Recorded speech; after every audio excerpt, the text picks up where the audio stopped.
about the coach thing. They're actually playing free and making it happen. Really, really good games. It's one of those. I hope it goes 7 because it's. I think it's going to be outstanding. Kawhi, I will say this. It saying he's the worst superstar. We got to put things in context and say that his body has failed him. His body has failed him. When he is healthy, he's putting it all out there and making it happen at the biggest moments, which is why people love it. It's like, hey, you're saving your best for the big moments, like the big shot that he hit for Toronto in Philadelphia. Winning the Finals MVP. He makes it happen. And the thing about him is, if you listen to what JJ Redick said, he's a guy that puts in the work to be healthy, to have his body ready, but it just fails him. Ever since San Antonio, when something happened and he didn't trust the medical team, that's what happens. Yeah. Like I said, I mean, in a playoffs, like I said, if you were going to design a basketball player, you're going to say somebody who has the size, he plays defense, he can score. In the post, he has the mid game, and he can hit from long range. I mean, that's why I kind of had some of the Kobe comparison, because it seemed like he's a little bit bigger than Kobe, as just as good a defender as Kobe. And again, in the big moments, it tends to shine. First of all, I want to apologize. Our YouTube had went out. We just noticed that. Thank you for BMU for letting us know. We just restarted, so we went out for a minute, but we just restarted again. Hopefully that won't happen again, but I'll make sure to monitor it so it stays on. So again, for our YouTube audience, thank you guys for coming back to us, and hopefully we'll trying to kick us out. I guess so. I guess Nico didn't like us talking about him, but I'm telling you, if it were me, if perfectly healthy, you're gonna give me Kobe or you're gonna give me Kawhi. That's not outrageous, even though people want to put Kobe on the Mount Rushmore, which I definitely don't believe. But that being said, I mean, not to say he's a great player and his stats and everything, 18-time All-Star, 5-time champion, all those accolades that he gets. But Kawhi, if I just squint a little bit, I'm just saying this guy could be even greater. Now, if he does lead yet another team, I don't know has there been another NBA player that has led 3 different teams to the NBA finals. LeBron. Yes, LeBron. LeBron did. Yeah, LeBron did. Yeah. So again, I would certainly, I would again, if healthy. This is all hypothetical. I would never take Kobe versus Kawhi straight up, just given their careers and everything. I'm not saying that. Career, basically, his injury history basically just eliminated, because we don't. It's a huge gap. It's a huge gap of what if. Exactly. But I just see him play. It's like, my gosh, what if this guy was healthy for like the last 10 years? Where would he be when in the discussion as far as great players and one? It's a hypothetical. I'm not. Trey Taylor's going crazy. I'm not picking Kawhi over Kobe, but I'm just saying, when you look at him on any given night, he could be as good as anyone who's ever played in the playoffs. I think with Kawhi, is more of a drop-in player. Like with Kobe, you're gonna have to build a customized team for Kobe because of Kobe's high volume shooting, and players who are just not gonna mind taking that, back seat as far as the shots you'll be able to take, because Kobe will take majority of the shots. So you got to really customize a team with. I think with Kawhi, you can better, like how people talk about KD, you can just drop him in the offense and let him go. Yeah, I think Kawhi can do that. He's more, I think, flexible than Kobe with that. What? Other than that, what? You really, I mean, with Kobe's, I think Kawhi has that same killer mindset as Kobe did, but you see, it's just different with Kawhi, because you see no emotion behind it. Yeah, he just does it, and like, okay, I'm through with you. I'm going off the court now. Yeah, but I'm not disagreeing with Trey here. It was definitely Duncan's team, but I know Kawhi was the MVP of that 2014 championship with the Spurs in 2014. So again, clearly, Duncan's team and the veterans that they had on that team and whatnot. But he's again, I think he's a special player, which again, unfortunately, he's gotten snake blood. I think he's still a Hall of Fame player. But I'm just saying, if he would have had more more healthy seasons, what we could have seen, he could have been like the next Kobe. In that regard, Trey forgot KD played for the Warriors. That's exactly what they did with the Warriors. They just dropped him in. He turned a great team to an absolute juggernaut.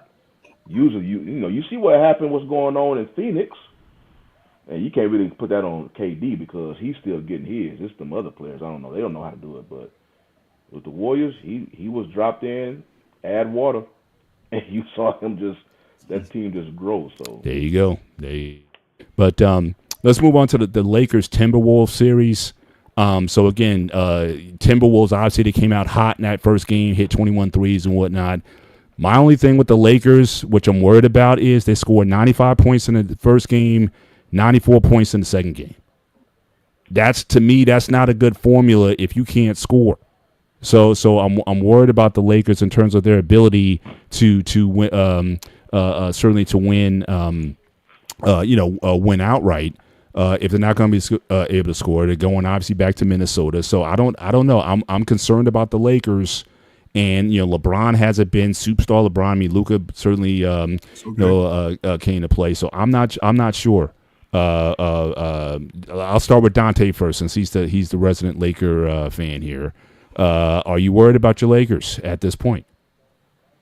I won't say I'm worried, just because game one defensively, I was like, it was a bit of, hey, you guys didn't play the best defense, and they were just, outrageously high, like, Nas, Reed, and everybody making all those threes, but to give up 51% from the field, 50% he's going to the Shannon Sharp school here. I've said the whole time, I feel like it's a 6-game series.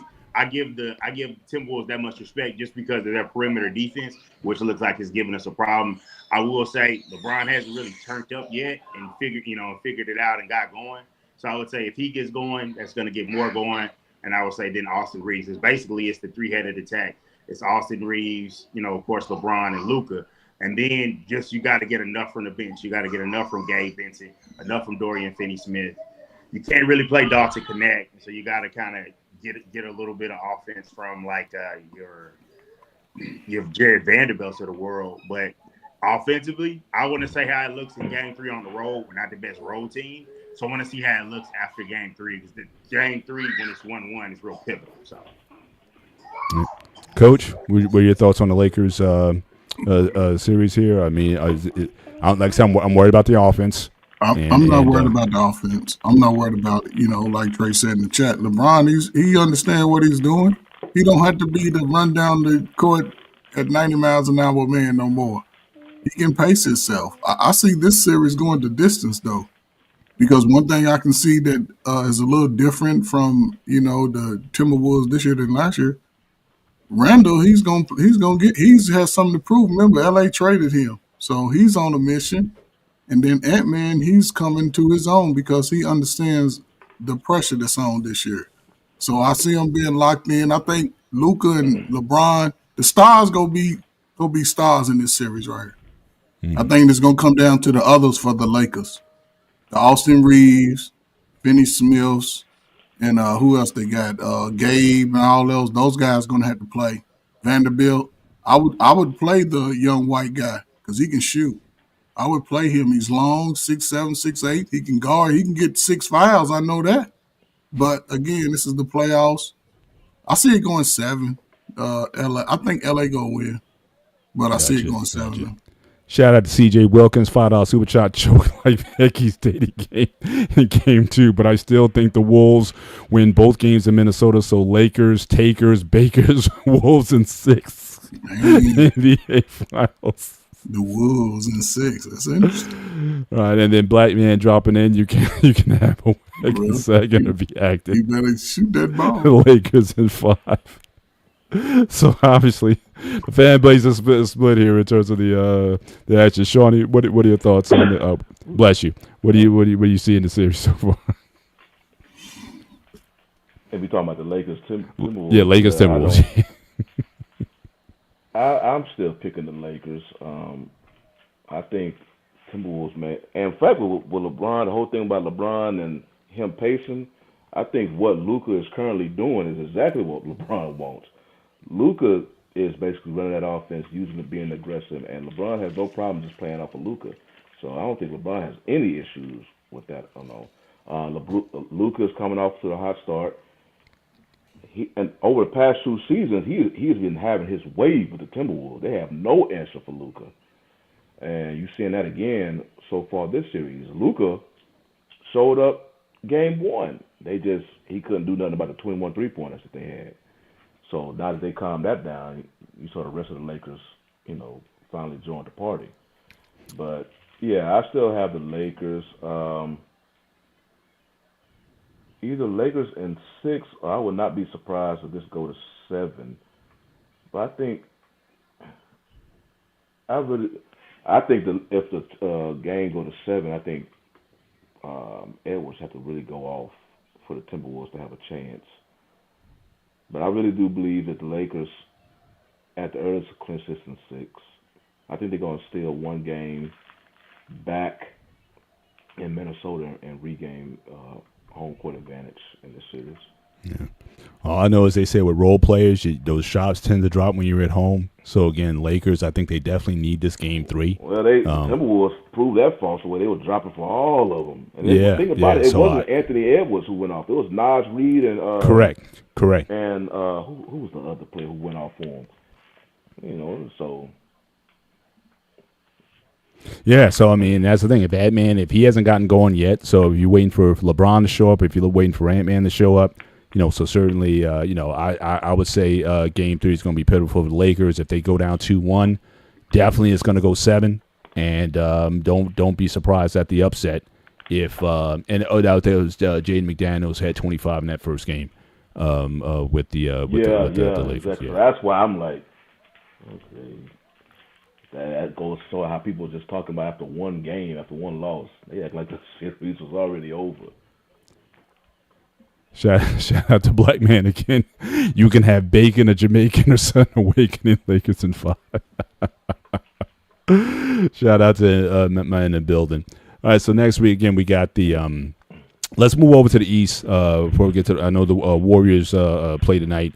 Currently, games halftime in Miami at 68-51. Cavaliers at half, and then the Celtics are up 5. 6:27 left in the third. In the third quarter. Want to go over to the Bucks Pacers series again. Another close kind of series. Again, a lot of emotion, a lot of physicality in that series. Certainly the Pacers up 2-1. It just seems to me that the Pacers just have more younger horses. I mean, you figure Dame came back game 2, but still, I don't think how healthy he is. It just seems like Pacers getting scoring from everybody pretty much. So I just don't know if the Bucks have the horses, but again, very physical series. Dame and man from the Pacers, Halliburton, they're kind of getting into it or whatnot. Technicals called and whatnot. So it seems like there's a lot of people calling this a rivalry. I don't know how you call it. I mean, Pacers, I think they're just coming back into. It's new. It's new. Yeah, so it's a new rivalry, but definitely, I like the guys playing like they care about, like they want to be there. But Pacers up 2-0, and but they say again it's not a series until a team beats the other team at home. So we'll see if the Bucks can rebound. But what are you guys' thoughts on this series so far? Competitive, but again 2-0.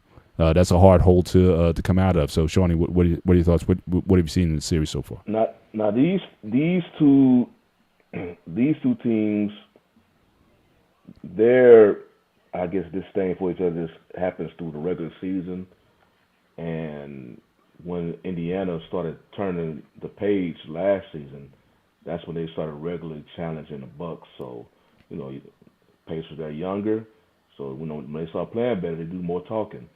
That's what you're seeing now. And now this season, you see Halliburton. He's doing the talk. But I like it though. That's the NBA. It's a lot of times you talk when you're on the court. Pacers, since they got that offense, I mean, same thing from like last year. The one thing they're gonna have is an offense, a fast-paced offense. and Milwaukee gonna have to keep up.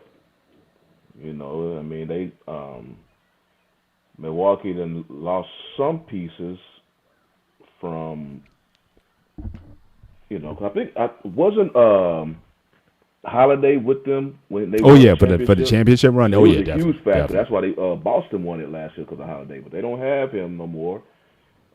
Milwaukee, so now you got this young free running team just going up and down, up and down. I gotta look at the stats because last year they was basically all offense, no defense. But yeah, he done All right, put me in there. this is the latest one from Black Man. This was just for you, Sean. You can have Sean, your white buddy, you're trying to be He done funny. put me in there. Lakers in 5. Coach, what are your thoughts on the Pacers Bucks? What are you seeing so far? I'm just saying the age in the Bucks. That's what it is. Like I said, the young guns for Indiana, they understand. They was in the playoffs last year. I think their team is gelling, and the Bucks are just old. We was talking about defense earlier. Dame Dash don't play no defense like that anyway. But he's a volume shooter, and if his rhythm's off, the Bucks don't have enough scoring. That's their problem. They don't have enough scoring. They have to get younger. If they I can see them getting swept, but in Milwaukee, it's gonna be a tough out. They're gonna get it. In Milwaukee, don't lose at home.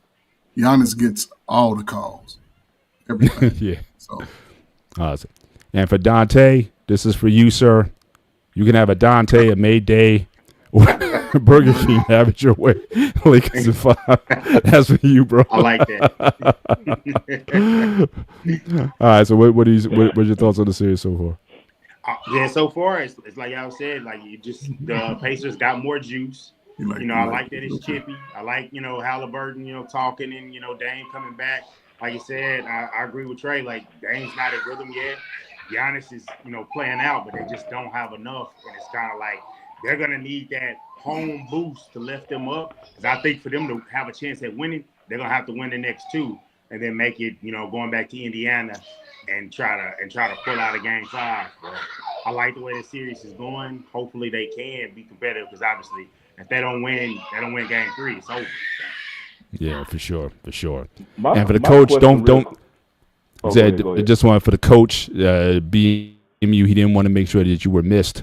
So he's got for you, sir. You can have Coach Fern, Lord Word, or an iceberg.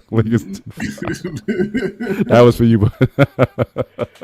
My whole question from this series is, especially the way we're talking, like I think especially if either the Bucks either get swept or they lose in 5, what's going to be the fate of Rivers? it's over. Because remember it's how over. This job, how he got this job was kind of shaky. He was advising the dude, and then all along he's back in the back, taking his job from him. His only real resume. He won the 08 finals with the Celtics, and then they got back there in 2010. That's it. He's had a lot of talented teams. He's gotten to the deep in the playoffs, but couldn't get over the hump or what have you. So I think that if you're like a struggling near the bottom of the league franchise, then he may get another shot somewhere, but certainly not with the elite teams. That time that shit may have sailed if he can't get, especially if he loses here. But there was so much chaos though in Milwaukee, over the past couple of years. Yeah. They were winning, but it's definitely back. What was his name? Everybody panicked. He didn't have that coach back, even though they was winning. Yeah, so. All right, let's see what Backman has for me. So you can have a Mr. Bennett, a Jerry Jones, Lennon Steelers can't win Lakers in 5. Appreciate that, sir. Thank you very much. What's her name? Charlotte Jones. She was the designer of the family. I hear you. All right, so let's move on to let's look at the Knicks Pistons series. The Knicks. Certainly game 1, that third into the fourth quarter, they win like on a 21-0 run. I think to close out that game. But then, Pistons rebound. So they have a young guy who's aspiring to be a star in the league also. They were able to get the split at home.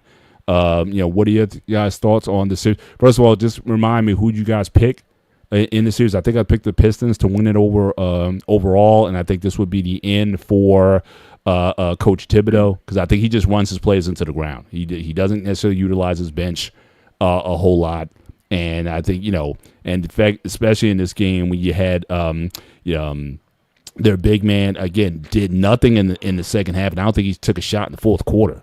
So I don't know what was going on with him. But Shawnee, what's your thoughts on the Knicks Pistons series? Entertaining, but I just think that I think the Detroit is just getting warmed up. They got some very young players, and they have their main guy there. He's looking to he possibly be a breakout star. So what are your thoughts so far? Detroit reminds me of my Rockets. Two young teams. I don't think they made a lot of motion in the trade. A lot of motion in the trade of deadline, because just like the Rockets, they want to see what their young guys can do in the playoffs. They want them to get as much playoff experience, and then I think they're going to address whatever holes they need in the offseason. The Knicks, I want to say the Knicks could still win this series, because I believe the Knicks starting five is one of the better starting fives in the league. They just have to click. And that's why I'm trying to hold that. Like they could easily been down 0-2 in this thing if it wasn't for this 21 straight points that they scored. Yeah. So the Pistons are right there. I want to say the Knicks starting five should be able to deliver the series, but right now the Knicks have been getting outplayed this series. Like I say, if it wasn't for that long run, we'd be looking at an 0-2, and I can just hear it up there in that tri-state area up there, where you at, man. I think. Well, everyone's looking. People want an APB on what happened to Karl Anthony Towns. He just totally disappeared in this. He was hot in the first half, and he just went AWOL in the second half. So, absolutely, Coach, your thoughts on the Pistons series? It seems like the Pistons they're up and they were in the doldrums for a long time. And it looks like they're definitely turning that thing around. I know. Shout out to our guy JT from Detroit. I'm sure he's happy about it. But it seems like the Pistons, they're a team on the rise. Man, the Pistons have nothing to lose. They have young ball players, and you can see they starting five is very close knit. You can tell. And when a team's like that, they have nothing to lose. They dangerous. You already said. Thibodeau, he ain't never been a good coach to me. He run his players in the ground during the regular season. How you not go play? You down to 7-8 players every game for the whole season? No, you got to use your bench. But the NBA like him as a coach. He should be if the Knicks don't make it out of this series, he should be fired immediately and move on. I agree with that. Yeah, they have too good of a team, but. Yeah. The Pistons, man. Salute to the Pistons, man. Yeah, Cade Cunningham. He's becoming a star. I mean, he's fearless, and he's going to be something in this league in the next couple of years. Dante, give you the floor, and then we got a question from CJ. Want to go back and revisit? We actually talked about this, CJ, but I want to entertain your question. But I want to get Dante's thoughts first, and then we'll move on. Yeah, this is one that I picked. I picked the Knicks with my head, but my heart said the Pistons. I hope I'm wrong in this one, because I really like Cade Cunningham. Arlington, Texas is on. I really like what he's doing as a rising star. And I love that he's playing against the Knicks, because we always talk about ratings, TV ratings, beating stars. You doing well against the Knicks, having a big game in Madison Square, that's going to raise your profile. I hope if they do win the series, it raises his profile like it did Trae Young's a few years ago, where he was able to back off the Knicks, and you saw his profile get raised. So it would be great to see, as far as historically, to see the Pistons be good out in the East again. I would love that. The Pistons, the Celtics obviously are still good. Like that old feel. I really like that. So I'm hoping that they can pull it off, but they got to take the momentum, and they got to take Game 3. They got to take Game 3 if they really want to win it. Absolutely. And I want to go back and just revisit, because I know we had talked about this, CJ, just before you got on. Getting quiet. Leonard's missed 85% of his games last 2 seasons. He's playing out of his mind so far in round 1. If the Clippers are somehow able to win the West, what does he rank? I think it ranks him very high. I think that, definitely he's definitely in the top 75 conversation, maybe in the top 50 conversation. I just think that, again, we missed out on how great we would be calling him if he was healthy for that time. Remember that they were winning when the Warriors were in their hot streak. They were actually winning that series, and you had that center for the Warriors, Jaja Pachulia. He comes down, he sticks his foot out, twists his ankle, he's out for the series. But they were winning that series before the Warriors won it. So again, we could be talking about more championships with the Spurs. Again, had he stayed healthy. But every time when I see him, when he's on, he's as good as anybody's ever played, especially in the playoffs. He does everything, on both sides of the offense, defense, mid game, long range. He can post up. He's almost like the perfect. If you were going to just build a perfect basketball player, he has a lot going for himself. But again, unfortunately, you can't discount the injuries. And as you said, he's missed a lot of games. And again, he's not going to get the credit I think that he deserves. But yeah, if he's able to pull this off, which is not unusual for him to do, I mean, you're going to put him up there with some discussions. I was talking about Kobe earlier, and certainly. Some guys still may not go with that, but he would make a case for himself if he gets a third team certainly to the finals and possibly even wins the finals. He's a bad boy. Any thoughts? You guys want to revisit that? I just go back to what I mentioned. Like, pretty much a huge reason why we don't really talk about Kawhi is his injuries. And he done missed so much action. He literally just got pushed out of everybody's mind. If injuries was not a factor, even if it was, everybody probably have an injury here and there, but if it was just scaled down some, I'm not saying the dude had to be Superman, but just scaled down some where we could see him more on the court, I think you will see a whole lot more people mentioning Kawhi with the names of Steph, LeBron, Kobe, because he was up there. And the thing about it was, like Kobe, he was elite on both sides of the ball. He was not lacking on offense. He was not lacking on defense. It was like both. Like you look at like a grading level, they both was 99. But his injuries and stuff was just basically, as soon as he'll come back, then he'll take so long to come back, and then right when he come back, he get injured again. He just got pushed out of everybody's mind now. So now we're seeing him it was Kawhi. He's playing now. Come on, man. This is what he was doing before he was getting all those injuries. So time out, Shawnee. He's only played 12 games since he came back. That's why. But that's the thing, though. Yeah, 12 games. He drops 39. And he drops 39. I can go out and get 39 on one good night.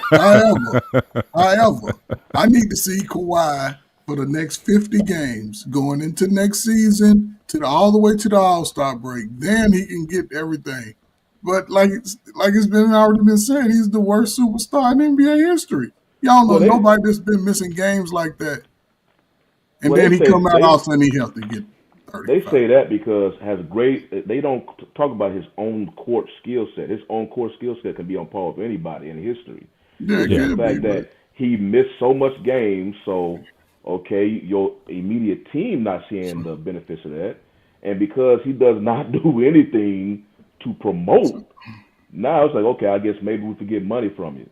Well, he's not promoting anything, so he's not making money off of me. So he's like a superstar who's like, you're not getting anything. He doesn't seem to chase the money. What is the shoe deal with Brooks? I think was the shoe deal. New Balance. New Balance.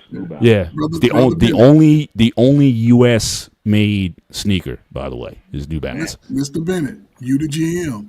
You are the GM. Do you sign him to a max deal? Not with his injury history. No, like I said, part of this is fantasy. I'm just saying the tool set is undeniable. And like I said, if he gets another team to the finals, he's already a top 75 player. He's already a first ballot Hall. Now that's a first ballot Hall of Famer. What? Not Dwight Howard. What? Not Carmelo Anthony. Dang. That's a first ballot Hall of Famer. Case closed. No debates. Already, despite his injury history and everything, he's a first ballot Hall of Famer. So yes, he's certainly He is certainly in many rooms, and he could have been in a lot more rooms. Again, had he been able to stay healthy. Shout out to our guy JT. I knew he'd show up tonight. Yes, Detroit basketball is back. Sort of reminiscent of back in the day when you had the Pacers with Reggie Miller and Detroit and Milwaukee with Terry Cummings and those guys. Seems like the Midwest for the NBA is being built back up after many years being down. But shout out to you for coming up. And Coach Rick has 0 cartilage in either knee, 39 points, impressive. Everything since Jordan playing 82 games at 41 years old. I mean, look, the guy is the guy's special. It's just unfortunate that again his body. The points that coach is bringing up is the exact reason why you throwing straight Melo. Yes, he did. Melo deserved that straight. Yes, he did. Him nor Howard, they are not first. I'm not saying they're not Hall of Famers. They are not first ballot Hall of Famers. I'm sorry. I'm not giving them that. But certainly, Kawhi is clearly heads and shoulders above those guys. So now I'm not putting those guys on first ballot. No dice. How many points does Kawhi have total? Anybody know? About 15,000, 20,000? Let me see. I got to look at that. That is an interesting question. He has the championships, but also, so if we say Kawhi's first ballot, we would have to say, he's playing for Boston now, the guard. He would have to be one, too. What, Drew Holiday? Yeah, he would have to be one, too. He's not first ballot. I wouldn't put him first ballot. Okay. I wouldn't put him first ballot. But again, and also Kawhi he was MVP with San Antonio. Was he MVP at that Toronto series? Yes. Yeah. So 2-time MVP for 2 different teams? No, it's case closed, bro. It's case closed. Sean, how many points do you have? He has 14,733. It's probably so he's under 15,000. See, that's one of the things. See, you guys are so selective when you want to bring out the stats. But then when 15,000 points. that's not gonna wow anybody, right? That's not just like Terrell Davis for Denver Broncos. Again, I don't think did he get to even 10,000. I don't even know if he got to 10,000 yards, but again, the guy ran 2,000. I mean, when he was at his prime, he was the best running back in the league. So I gotta give it to him. It's like when you see Gale Sayers only played 6 years. So I mean, look, you got it when you see greatness. You got to recognize it when you see it. But let's move on. We got about 25, 30 minutes left in the show. Let's move over to the NFL and let's talk about, obviously, tomorrow is the NFL draft. And again, I want to give it to our guys again who are local to the Dallas area. So again, Jerry Jones trying to get back into the news cycle. Nico was taking some of the news away, so Jerry has to insert himself again into the news cycle. Said he is working on 2 pretty substantial trades ahead of the draft. So could this mean that Dak gets traded? Could it mean that Mika, who still doesn't have a contract yet, I don't know what's going on. I mean, this was a shoo-in. I mean, I thought he was a shoo-in to get $45 million a year, multi-year deal, but no action out of Dallas. So what possibly could Jerry be cooking up? So what are you guys hearing in the Metroplex about what the Cowboys could potentially be doing tomorrow, and who do you think they may draft? I don't know if you guys go through like mock drafts and whatnot, but what's the action looking like in Dallas at this point? Regarding Jerry and the fate of the Cowboys. So, again, Dante, you want to take that on, then we'll go to Shawnee, and then we'll close out with the coach. So, what I was hearing about it, like legitimate trades, they've at least called or checked in on something like a cornerback, because cornerback is a big need, receivers a need, running back is a need. And the goal was if you get a player, like a veteran player in any of those positions, then that can help you in the, use your draft capital, and then you go to one of your other needs. But, names that have been floated out there but probably won't happen. Jair Alexander, Jalen Ramsey, he is available. And the Cowboys, the thing is what makes it somewhat plausible, Cowboys do have a lot of cap space. So it's something that can happen. One that I can see is realistic Ricard White, the running back from Tampa Bay. He's on the list of someone that they could go after. I can't remember the other moves. I know they keep floating it out there, and it's more of a fan theory. The George Pickens, or there have been multiple trades they've been rumored about. What if it's a player in the trade, and then you swap picks, and then that kind of get some of the, and then get some a little bit more compensation.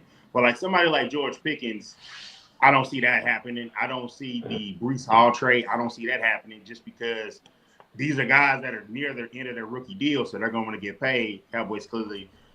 Michael Parsons not on the trade block, but he's somebody that they're anticipating paying. And then the thing, Dak Prescott, he's not, just because if they were to, they can't trade him. He'd have to agree to be traded, and it would cripple the team financially. So it's one of those deals where so those things aren't going to happen. But I could see possibly a trade back. But Jerry, I think he may have had some stuff in the hire, but I wouldn't see it being too many big players. The one I would enjoy is Jameson Williams out of Detroit. I heard he could be half for a third-round pick. I wouldn't be mad at that. I wouldn't be mad at a third-round pick for him. Those are going to drive Brian Windhorst. I see that you'd be dogging, windy. Man. Windhorst be doing that, like, come on, when did we do horse stuff? Shawnee, what are you hearing, man? What are your sources? Since we're bringing up, what are your sources telling you? What's going on there?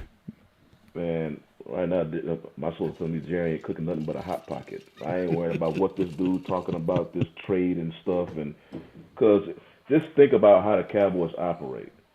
The draft is literally the only way they want to build their team. So it's just too valuable to them. You don't participate in the free agency. So you're going to trade your highly valued draft picks because you want to build your team on the cheap because you give your cornerstone players so much money. So you want to trade them picks for another player, and that player is going to be, wanting money. So it's just, that's just more talk. Maybe what we were talking about earlier, Nico getting too much attention, so Jerry trying to put something out there for people to talk about Cowboys. The Cowboys are going to stick to their picks because that's the only avenue of team building they have right now. You've shown that the past several seasons, so keep this. You got way too many holes to be trading these picks for one single player or whatnot. Just go ahead and draft these players. I personally would like them to go for. I'm always trying to you build your trenches. You got some holes in the offensive line. You gave Dak all this money. Take the same route that you did with Romo. Once you signed Romo to all that money, you really put a focus on establishing your offensive line. Now I know they got some dudes because Dante, who's the line? The Fort Worth guy they drafted. Tyler Smith. Yeah, Tyler Smith and the other one. Tyler Guyton. Tyler got they drafted him last year. I think he may be just a new left tackle, but I think they need to still because you still lost Zach Martin because he retired. So get the line, but I'm thinking I've been hearing Matthew Golden if they keep that draft pick number 12. I'm looking at Matthew Golden from Texas. Gotcha. Here, $2 super chat from CJ. Cowboys need a tight end since Dak is a check down artist. That tight end from Penn State, I would not mind if they don't pick an offensive lineman. I would not pick it because he's literally a Swiss Army knife. He can receive and he can block and all that. I got to look up his name, but he's a Swiss Army knife tight end. I would not mind them drafting. Mm-hmm. All right, so I'm just gonna obviously we're not gonna have time to go over all 32. Coach, do you have a skin in the game? Any team that you're following in terms of draft prospects that you want to raise before I move on to the Steelers? I'm concerned about this Sanders boy. Oh well, speak of the Angel. They got him. Speak of the Angel. So this is what. So again, all the mocks up to about a week and a half ago had the Steelers picking defensive tackle. There's four guys. There's a guy from Oregon. There's a guy from Michigan. Possible first round or even dropping back to try to get a second round pick and maybe get like a Jalen Milroe or one of these other QBs in the second or third round. But certainly as of late, a lot of these mocks that have come out as of late have Shador going down to Pittsburgh at either 21 or possibly even Pittsburgh trying to move up in order to get him.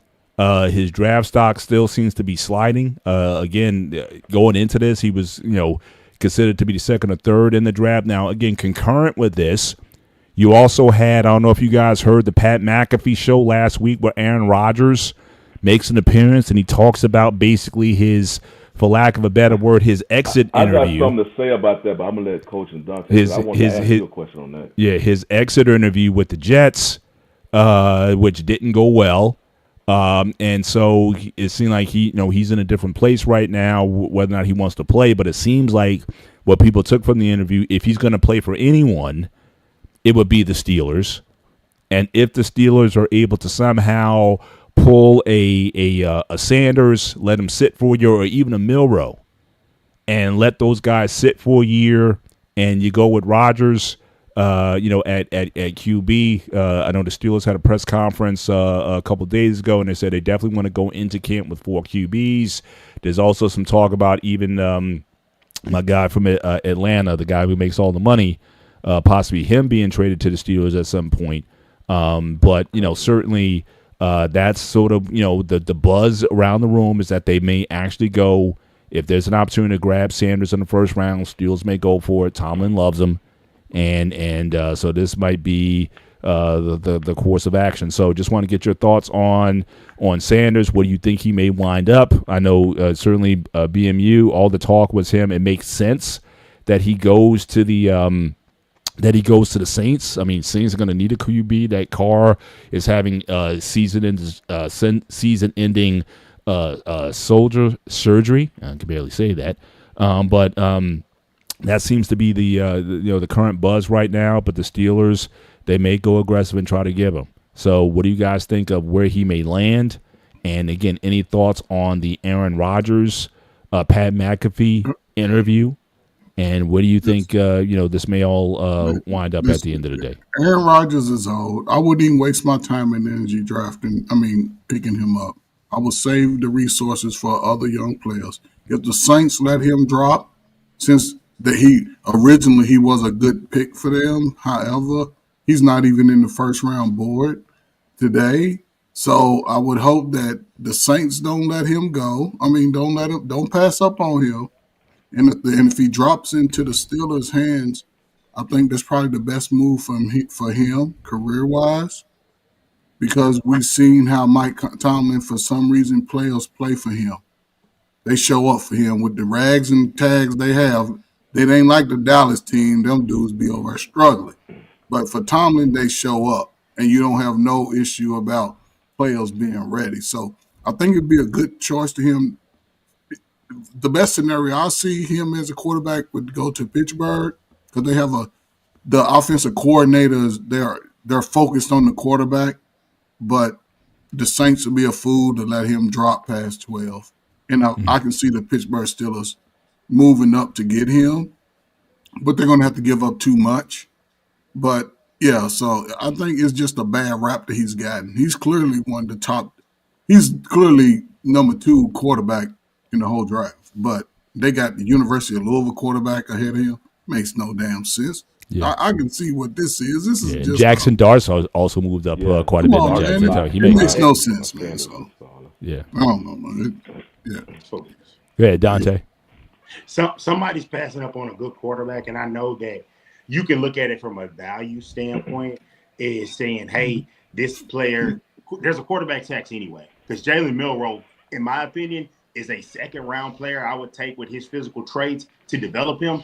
But in this draft, which isn't that strong, you take Jalen Milroe in the first round. I've heard everybody predicted from the Steelers taking him, and in that scenario, the Steelers taking him in the first round.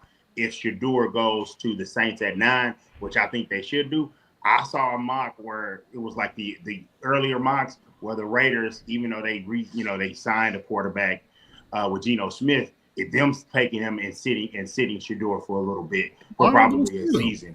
In my opinion, if you want to win, you get the young quarterback, especially since while they're cheap. You sign them to the 5th-year option, and you make moves in free agency and make trades if you feel like they're going to be good and you're going to move forward. I honestly think the Giants are making a mistake. If I know they got the veteran quarterbacks, but what that situation is with the Giants, they don't want to get the quarterback for the next guy. They want to win right now, so they want to go and get a good pass rusher to add with what they have. To be honest, it's highest two. Top. I know Travis Hunter is great, but the Browns should seriously consider taking a quarterback just because that ragtag of guys that they got, that's not going to win you anything. And I think they can get out of Deshaun Watson's situation starting next year. So, and he's not going to play this year for you anyway. He may have played his last down. So I think teams are making a mistake at the quarterback. Other years, they made drastic jumps and taking guys and swings and misses like the Zach Wilsons of the world, or that whole draft, that one draft with Zach Wilson and Fields, that was just terrible. So it's just like, I guess they don't want to make that mistake, but I think they're making a mistake passing on Shedeur Sanders. And I'm with you, that kid from Louisville. I know he's gotten a lot of buzz, but I'm like, that's a second, third round player, guys. I don't see it. Mm-hmm. What do you guys think of Jackson Dart from Ole Miss, though? I don't like. Well, I was going to sound like Coach had something to go back. I was trying to see what he had. Listen, man. Listen. Why is it okay? Shedeur Sanders, y'all can clearly see that he's one of the best quarterbacks in the league right now in college football. He's been one of the best quarterbacks over the last 3 or 4 years, right? But we talking about sitting him out. But when they drafting all these other little scrubs, they get to start. It makes no sense to me. He's clearly one of the top. Now, they looking at his off-the-court antics. They're punishing him for that. What off-the-court antics? Well, he doesn't have. Hold on. He was at the combine. But that's on the field. He does the watch thing on the field is the only antic he really does. What's the off the court? But players have always done that. He just, this is the mind shift of young players. But he still is one of the best performing players in the game, and he has a resume unlike Travinsky and all those other dudes that had one good year. He's proven that he can win games. And what he averaged, 300 yards a game? That's unheard of in college. You know what I'm saying? He's proven. It's just to talk about him sitting out. No, anywhere he go, he's the starter. If not, you're wasting the talent. Well, Coach Ferg, only thing I'll say on that is we all said, I don't know if he goes to Oakland, not Oakland, he goes to Vegas, Geno Smith is a better quarterback than him right now. Okay. Now, if he goes to the Saints, he's automatically the starter. But is Geno Smith better than Derek Carr? Is Geno Smith better than Derek Carr? Yes. I would probably say so, yeah. Not better than a lot of guys. He's middle of the pack. Yeah. Bottom middle. 15 to 20 QB in the league, I would say. Okay. My whole thing, Go ahead, I still think the Giants are going to get Sanders. So I just think they've shown, they have a high interest in them. And right now, everybody got that draft, mock draft fatigue for the most part. So, there's a lot of overthinking and whatnot. But I still think the Giants are going to, because he's one of the top 2 quarterbacks on, prospects out there. And they need a quarterback.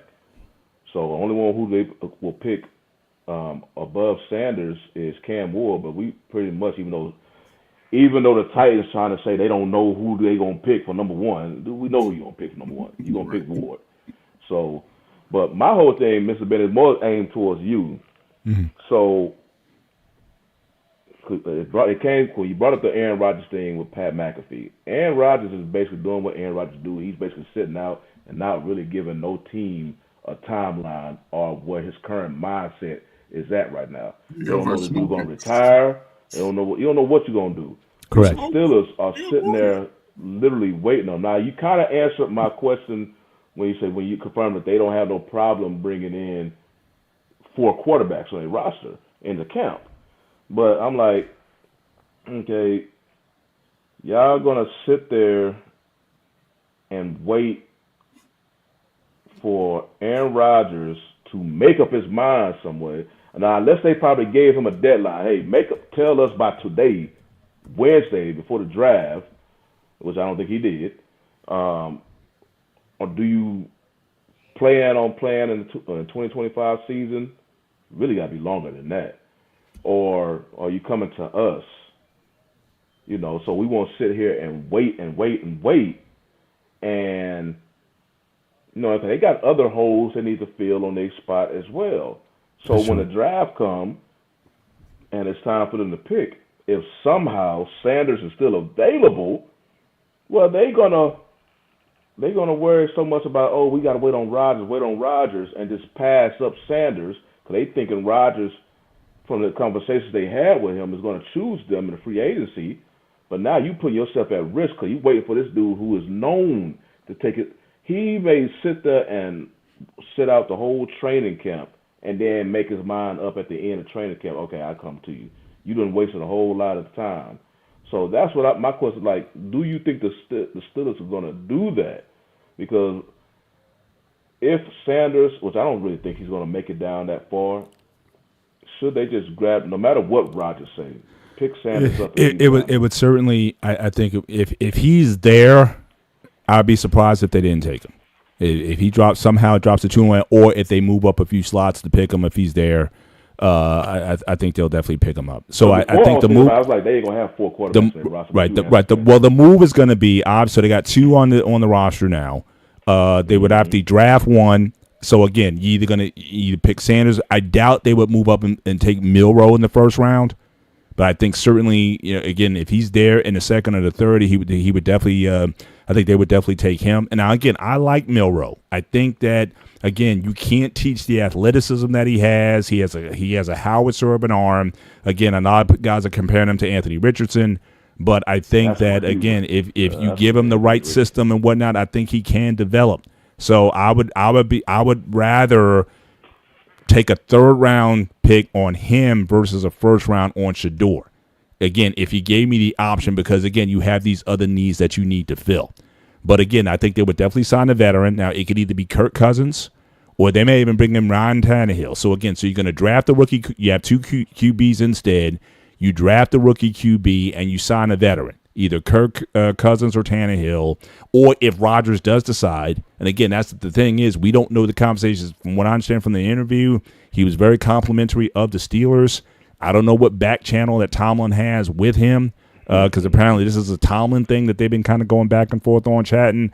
So again, it could already be in the bag. He said in the interview, say, "Look, I'll play for $10 million." If that's the deal that they're offering him, even though coach said he's kind of past his prime, I would still, if he says he's ready to play, and he's only taking $10 million, because the talk was he wanted $20-30 million to play, even though he only has a year. If he's saying, look, I'll play for 10, then I think you take that card. And I think you just roll the dice with it, because again, everything is really geared towards the future anyway. So again, under those conditions, but I would not give him $30-40 million to play under no circumstances. And so if that's the deal that they have, so you have one of those vets, draft a rookie.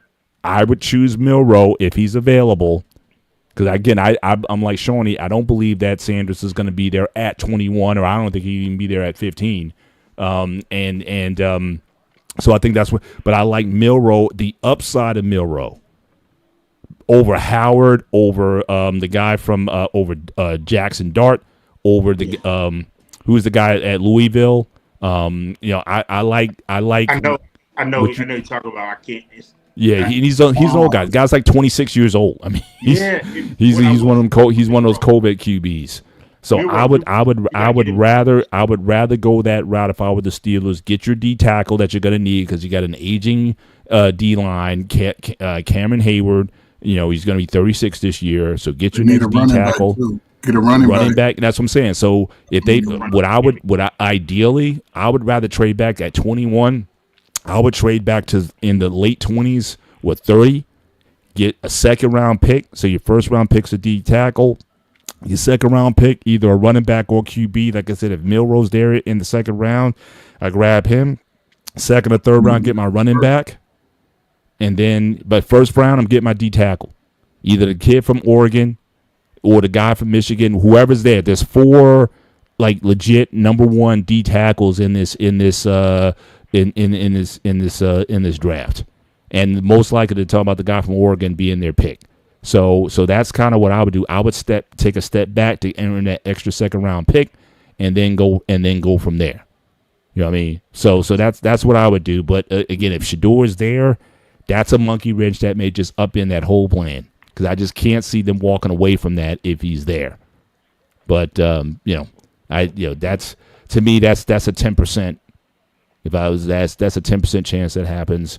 But again, with all the talk, with all the buzz, all these GMs going around talking all this stuff about him, about his his hubris and all these things, I just don't understand where it's coming from. But from what I understand, he had a very good meeting with the Steelers. He loves the Steelers. He talked about Tomlin being like his dad, and Tomlin loves him. So again, if that's possible, I can't see them walking away from that. I just can't. So. And the thing about Milroe is this: he is invited to the draft. So there's intel somewhere that he's going first round, even if a team trades back into the first round at the end, kind of like how they did Lamar Jackson. So I think it's real interesting. I know that Shador's, not going, but I still see him with all the smoke screen and the bad press. The bad press literally the day before the draft. I appreciate what Cal Brandt said, that is bull. That's bullshit. Like, they're coming out and being anonymous and saying that. Like, you could have kept that and dropped that after the draft, maybe. But to do it the day before the first round, that's I don't like stuff like that. But I hope, who knows? It could be coming from the Steelers for all we know. Because if the idea is you need to bring him down, so who benefits from bringing him down? It's those teams that are in the later part of the draft, so you never know where this is coming from. No, man, I can't say that, man. Ain't nobody, no organization up there talking about. I'm just saying, what reason would you have to want to bring a player down except to drop his dapps? They're talking about him. He could possibly be a second rounder. Yeah, but that's just part of it. This is part of it, man. That's what media do, man. That's what they do. Again, but these are coming from, these are scouts. These are guys who are at the combine. These are folks who are there. The true football heads, they know they can't pass on him, whatever number he drop in for them. If he's there, the Giants, and I don't like the Giants because you already got two established quarterbacks. Mm-hmm. I would go, Pittsburgh. The Saints would be the best immediate fit if he's available. They'll be a fool to pass up on him. They don't have a quarterback. Yeah, they're number 9. Yeah, he's better than Derek Carr right now. Saints, I think they will grab him. I don't think he's gonna make it to Pittsburgh. Yeah, because he's better than Derek Carr right now. What are we talking about? Yeah. So they'd be a fool, but Pittsburgh, they can trade up to get him. That'd be ideal. But again, they don't have enough in draft. Now, they got a ton of picks they got like 11 picks next year. So the plan initially was that they were going to bundle all these picks together, all these compensatory picks, and then move up to get their QB next year. But again, I don't know if they can do anything with those comp picks in tomorrow's draft. I think next year was the year they can sort of cash in, but not this year. So again, I don't know if they have the stock in place in order to do that. But again, it'll be interesting. I know Finesse Visions asked about a watch party. We need to plan something like that, gentlemen. Certainly, I would love to have a live where we're checking out some of this action. I don't know if it would be with the NBA Finals or certainly events, but if you guys are up for doing some lives, certainly I can certainly make some time for that if we want to schedule something like that. But I think that'd be pretty fun. But then draft or something, that'd be nice. Yeah. NFL draft in just future. Draft, though, it's like after the lottery pick, it's like. Okay, but that's the thing. Yeah, NBA draft has lost its luster. Back in the day, when you had Patrick Ewing and those guys come out in the 80s, NBA draft. I don't even know the names of the guys coming out. I can barely pronounce the names of the guys coming out. You got to know AAU basketball to know exactly to follow it. And because I know with my brother telling me, he'll rattle off the names to me, the guys in college and guys getting ready to get drafted, and it's just like, I only know a few top guys. And he'll be able to tell them. So you got to be in that world because basically their junior, senior year, and then their last year in college. And even AAU, you got to know the international game because again, last year's draft, the top 6 players were foreign players. Mm-hmm. So again, it's kind of lost its rating share. I can't see the draft. I'd be curious what the numbers are But I would think that the ratings for the NBA draft have plummeted over the last couple of years, just because, I mean, outside of the guy out of San Antonio, I can't see anybody who's like looking forward to, okay, where's this guy going to go?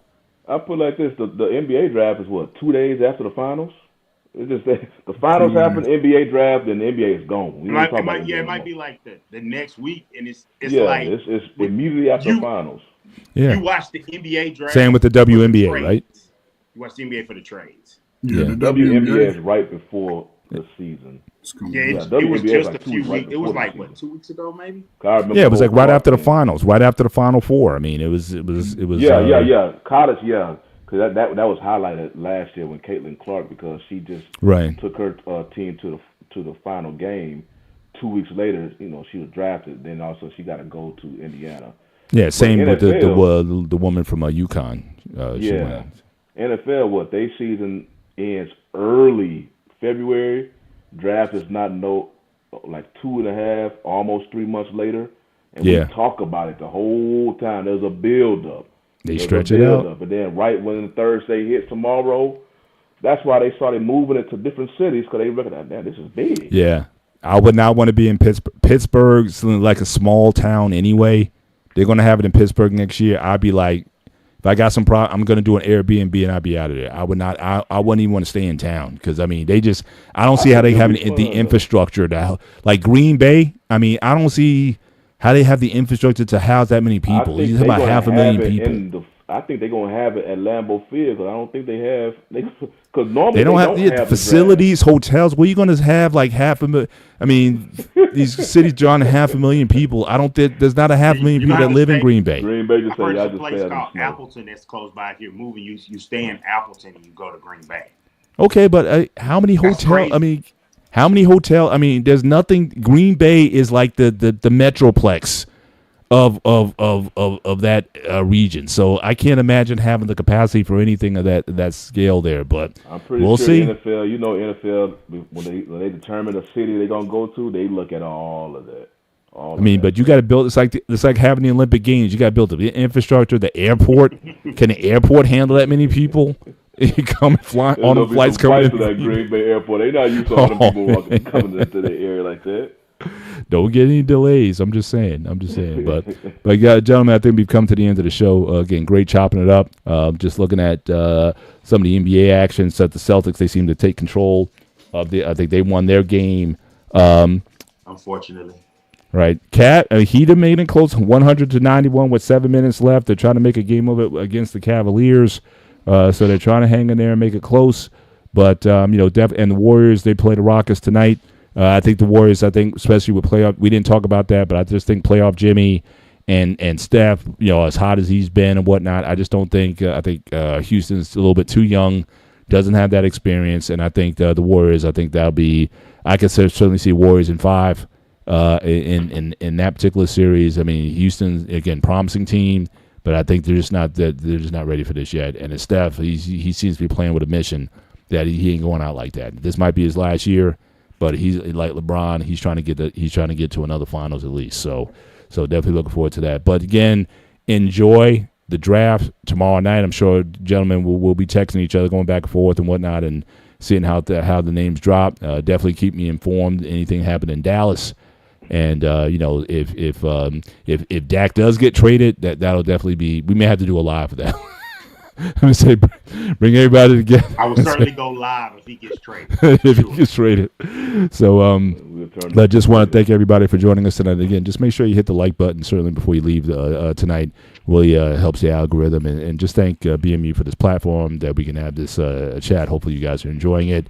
Everyone who supports us, again, we thank you once again. For myself, Mr. Bennett, for Brother Shawnee, for Dante, and the coach who is in the building. This is the One-on-One Sports Show on the Black Man Unfiltered Network. You guys take care. God bless, and we will see you next time. Good night.